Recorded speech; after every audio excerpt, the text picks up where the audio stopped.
Okay, we see for your Mama Kwaba Edeba Inspire Journey podcast. And say, yeah, catch them say on the Inspire Journeys, we do not judge. We only listen to the stories of people who have seen it all, and we try to reflect on these stories and then be inspired by these stories. Inti Yamawakwaba, today we're going to have another exciting conversation. Na ene obi asem me boss bakope, and he has a wealth of experience, and then no eba bedin komo. And stay tuned, Menko baby. He has a lot of things to share with us. Eti ene me guest no memo no abodi din edin opese different on the show.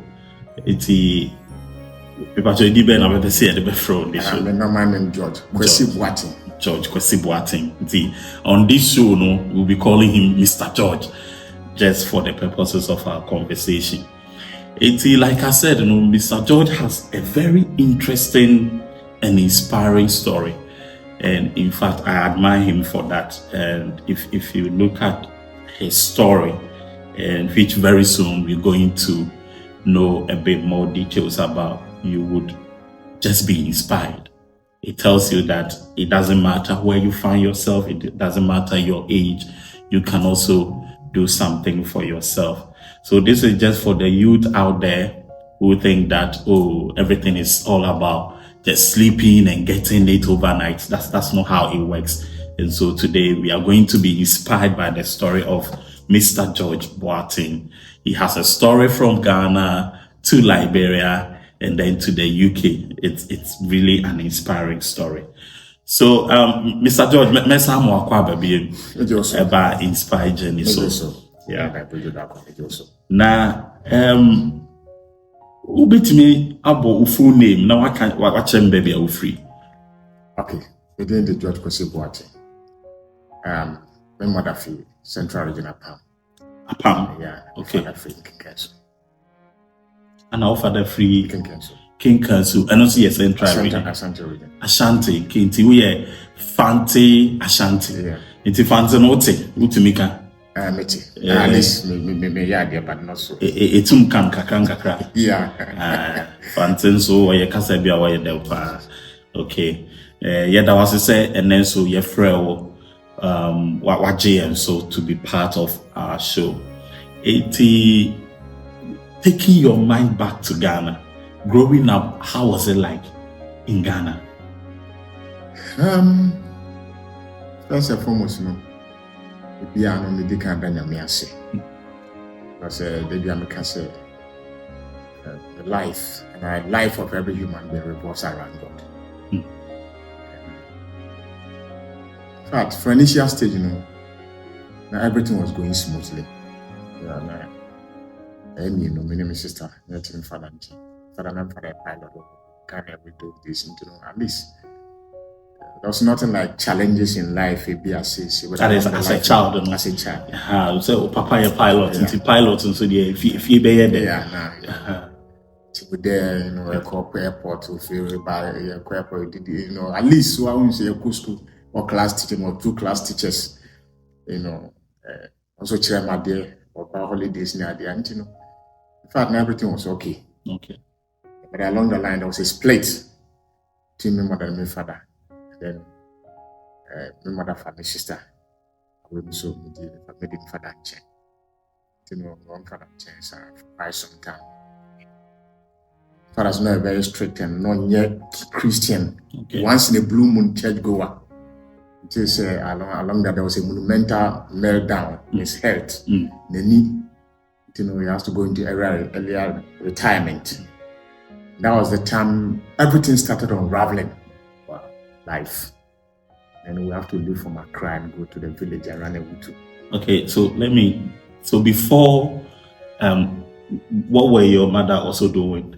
My mother had already left. 2 of them didn't see eye to eye. Yeah, I mean, you said your father used to. She was a business. So your mother was doing business like person, business. Okay. Business. Okay. Yeah. So we moved to the village. My father had this eye problem for 6 good years. We went from hospital. That's why I got to know Kolego, Okay. 37, all those places, and there was nothing fine. You could see the eyes on it like this, but you could not see anything. Wow. And you didn't know what actually also caused it. The doctors couldn't tell what the problem was. Just the grace of God, there was one of his friends called Mr. Howard. Mr. Howard used to live at Awudome Estate. So Mr. Howard had some friends from Saudi Arabia at that time. And then they came with some chicken feathers and something along the line.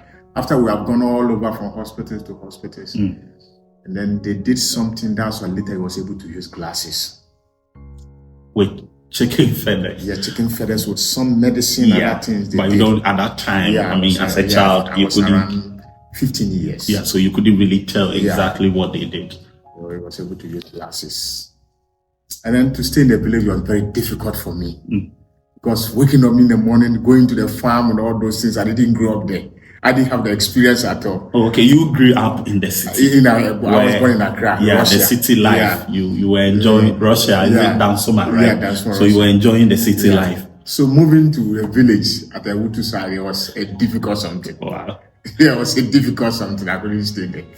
And I was a very stubborn boy, also a child when I was coming up. So did you move with so you moved to the village with your dad, not your mom? Yeah, my dad. And at that time your mom had left? Yeah, my mom was completely away for years. Oh, okay. Yeah. I think the last time I saw my mother was 2001, after 32 years. Wow. Yeah. That was when 2021. Were you able to recognize it? Because now we know the advent of mobile phones and all of that, so you could call and even, but were you able to recognize her after 32 years? We were not communicating. She kept out. What happened is, when she took my sister away, there was this conference, my sister died. Okay. So there was this something that, like, she was banned from coming around me. Yes, because of that. Yeah, because my father was a very tough person also. Especially when he didn't know God, Christ. So like 2 of them were like cat and mouse. Yeah. So she was completely away until 2021. I came to Ghana for holidays. So I decided to go to Central Region. So when I went, one of my aunties, all of us used to be in Morocco. So when I went, then my mother was sitting down. She didn't. When I was going, she didn't tell my mother when I was coming. Okay. So when I get there, I sat down with my auntie, we'll have conversation. Then she tell my mother, she said, "But Sophie, this is your son, Kwesi." And it was a sin to behold. Wow. She was looking at me, I was looking at her. She was stretching her hand to shake me, and I was a bit stiff. Yes, because it's not easy. Even now that I would say we do get in touch with our parents, but even being at a faraway place, you sometimes can kind of miss your parents, and to be cut off for about 32 years. 32 years. That's huge. You might have even, if today's world, you might have even married and gotten kids and you wouldn't know. Yeah, wow. Obviously, that's what happened. Oh. That's what happened. I have kids now. So how was the feeling like seeing her for maybe the first time, let me say, in 32 years? It was something very difficult, and even to have conversation that particular. I remember my aunt and I used to live in the same house, so we were very close. When I came, she gave me food and we had conversation, all those things. She said, "Oh, Kusi, you have come. You are working in the GM bank. You have money. Give me money." So I gave her money.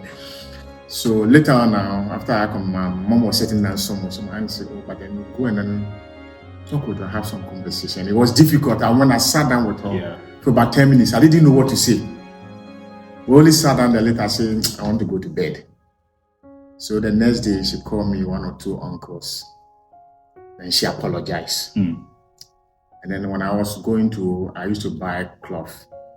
So I took about 2 cloths with money, $50. I said to also show that I'm forgiving you, I'm a Christian. It was 2021. So I gave her the 2 cloths with $50. I said, sew it. To show you that I don't have anything in my heart against you. It's God who has kept me. Thank God that I didn't die.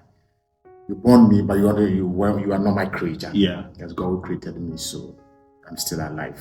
And I hope is your mom still alive? She's still alive. Yeah, and your dad? He's still alive. Okay, good. So it means that I hope now you have forgiven your mom, and forgiven she her. feels really proud seeing you. I forgive her, but then that cordial relationship is not like compared to my father. Okay. Because when I was in Morovia, even when cell phone was not common, my father used to write me. I left Ghana without telling my father. It was almost about a year, more than a year and a half before he got to know that I was in Morovia. So he used to write me. And then he was converted, he became an elder in Church of Pentecost, and he became so committed, so committed. And every time he writes a letter, he will put at the last, and he said, "Remember your Creator." Wow. Remember that's the last word that he will write. Yeah. So viewers, you see, now one key thing that we've learned this very moment is that in everything, remember your Creator.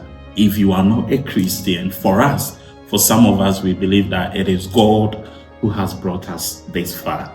We want the stories of others to inspire you. And he's saying that one good thing that he used to, appreciate from his father, anytime he writes him when he used to be in Liberia, was the end bit. Remember your Creator. That is really huge. Okay, so yeah, Mr. Twist, let's do. So back in Ghana, as a young guy, what were your dreams? What were you expect? What did you want to do? I remember most youths, if you ask them, I want to be a pilot, I want to be a doctor, I want to be this. What were you aspiring to become? Exactly just like you said. I wanted to be a pilot because your father was a pilot. My father used to go dress up, small in body, with his Ghana Airways, this thing, like badge so I was so inspired. Also, I want to be a pilot, but God has his own plan. Yeah. And then there is something Margaret Thatcher said. She said, aim at the star. And then if you jump and don't touch the star, you will hit the sky. Can you repeat that for me? Say, aim at the star. So you see, if you jump to hit the star and you don't get the star, you will hit the sky. Yeah, because if I should reason from that, from my little geography back in high school, I know that the stars are way beyond the skies. And so if you aim at the star and you try to jump at it, definitely, if you don't even reach the star, you are likely to end in the sky. And we do also say the sky should be the limit. So what it means is that once you aim at the star and you jump and you don't even reach there, you definitely find yourself in the sky. That's a very powerful quote. So it literally means, you see, our plans in life as a human is programmed by God. Yeah. So literally means sometimes maybe I want to be at this level. But then God may also have his own plan. Maybe where I want to go may not be good for me, may not be God's plan. But then I have to be something. Yeah. Not complete nothing out of life. Okay. Of course, I couldn't reach to this level, but I've reached to this level, which will be appreciated. That you look back and say, yes, at least with some level of fulfillment. So probably looking back, it's kind of, there's a way that God fashions out some of these things, but at the end of the day, you still get to where you should have been. But sometimes God has to, refine us through some ways and means that with our human understanding, we wouldn't understand. Okay, that's great. So in Ghana, what were you doing? I just want us to understand the Ghanaian context, because there may be a lot of youth today who might think that, I want to travel. Yes, traveling is good. I wouldn't say traveling is not good. But like you say, you travel with a purpose. So in Ghana, before you traveled, what were you doing? I was just schooling. Still, my father was in school all that time. And I was just schooling now because I was that age up to 15 years. So my father had that problem. Stayed for almost about 6 years.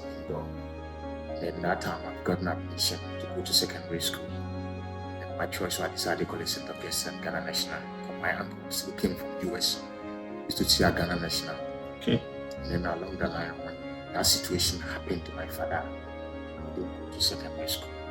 I just went 3 weeks and I have to come and be with my father. So take leave. So I came, and that was the end of my secondary school history. After 6 So years. you couldn't complete secondary No, school? I couldn't even complete one semester. Okay. So just 3 weeks I have to come. So after 6 years, by God's grace, that's why that healing process came in and I was able to use glasses. Yeah. And it was that time I just came to Accra one day. And this pastor, Church of Pentecost pastor, there's an article, opposite distribution, Pastor Joe Ephraim. I used to worship at a Kaneshi JCQ Assembly. Yeah. So there was this friends, Bempo, Question. So I used to go to the mission house. And one day they said, "Oh, we are going to Morovia." I said, really? Which is Liberia. Liberia. I said, immediately you get to Liberia, you will get it. There's a ship over there going to US. You just pay for it, and I didn't know anything. I said, okay, really? So I have to go and get my passport, everything done. And then I went to the area head, Pastor Furiata. He should be Agbawi. So I went to Pastor Furiata and I said, Pastor, I'm going to. He said, what are you going to do in Liberia? They just fought the war. They are just trying to. I said, oh, but I'm not going to stay there. I just want to go there and then get a ship over there and then go to US. There are ships over there going to US. So I just want to just use that place, go to US. So he just prayed for me. And then he said something which I remember. And I planned that if I go to Ghana this, I want to go and find Pastor Furiata. After he prayed, then he said, may God go with you and may he direct you according to his purpose. Then he said, even if you make mistake, may God bring you back to the right path. So what that tells me is that in life we do make mistakes. Yeah. And the thing is not really feeling relaxed. So situation anymore because you failed. Yeah. Because what he was trying to do is to pray to God that yes, you are likely to make mistake. May God redirect your ways. The mercy of God. Which is really powerful. And back to the question that you asked concerning what I was doing in Ghana. Yeah. And there's one thing I always tell people. Circumstances of birth should not determine your future. That's powerful. Where you are coming from is different from where you are going in life. Yeah. And there's one thing I believe. One thing has been my principle and what I believe that has inspired me and keep me going is the word of God.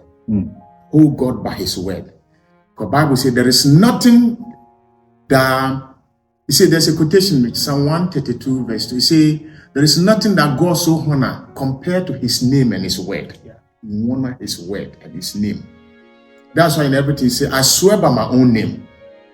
So everything in the Bible, there is nothing that you say, this one is not true, I'll take this one. When Esau went to the father, that is the most inspiring quotation in the Bible, story for me. Then he asked the father, he said, is there any remaining for me? Anything remaining for me? Even if it's a crumbs that you can bless it. The father said, no. And that was something to crush anybody, to throw in the towel, give up, throw the door ajar and say, it is finished in life. I have to fold up. And Esau had reasons to fold up. But then he said, in every situation, there is another opportunity for you to turn things around. Yeah. And the father said, he gave Esau the caveat. He said, if you work hard, you will make it. So I want to ask, in Ghana, just want us to look at Ghana, were there specific challenges that you faced for which you decided to move elsewhere? Were there specific challenges? Because somebody will be there. The reason why I'm asking this is that I know someone who was an immigration officer. I mean, doing well, and all of a sudden decided to move and resigned and came to the UK and started doing care job. I'm not saying care job is no good, but I'm just asking that, yes, if you are moving from that rank of an immigration officer, and he wasn't just a lower rank, if you're moving from that rank to come to maybe the UK or go to the US or whatever to work, it is justified. But I think the work should have been, sometimes people back home do not know it's all luxury. It's all like that. I want to resign. So what specific challenges did you face in Ghana that made you decide that I want to seek opportunities elsewhere?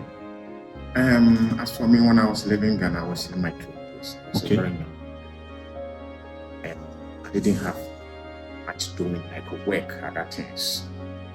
Because like I was away from school, like dropped out of school for years, Okay. 6 years, thereabout, 6-7 years.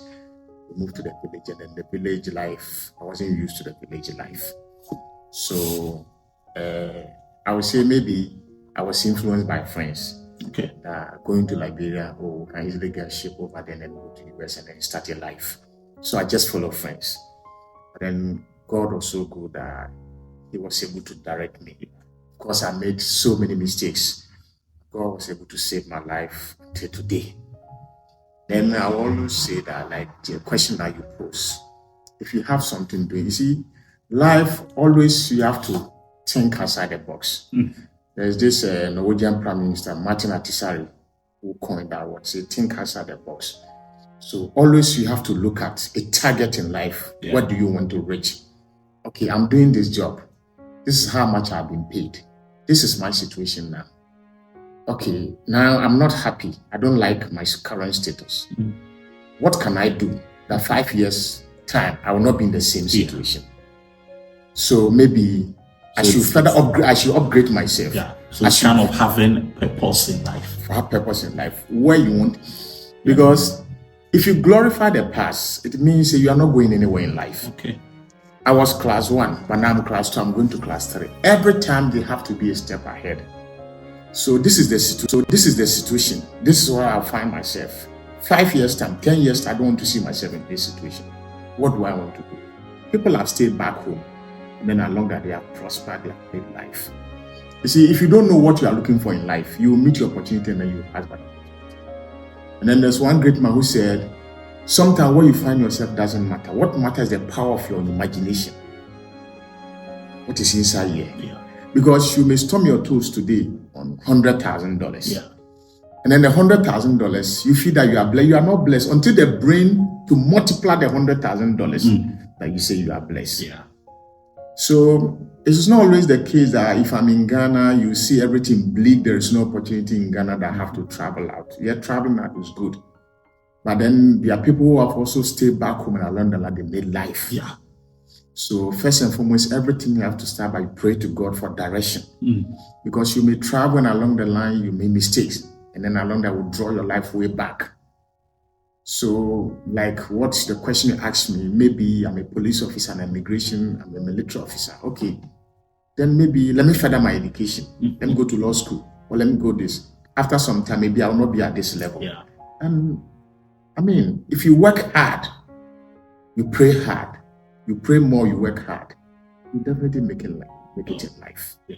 Great. That's very powerful.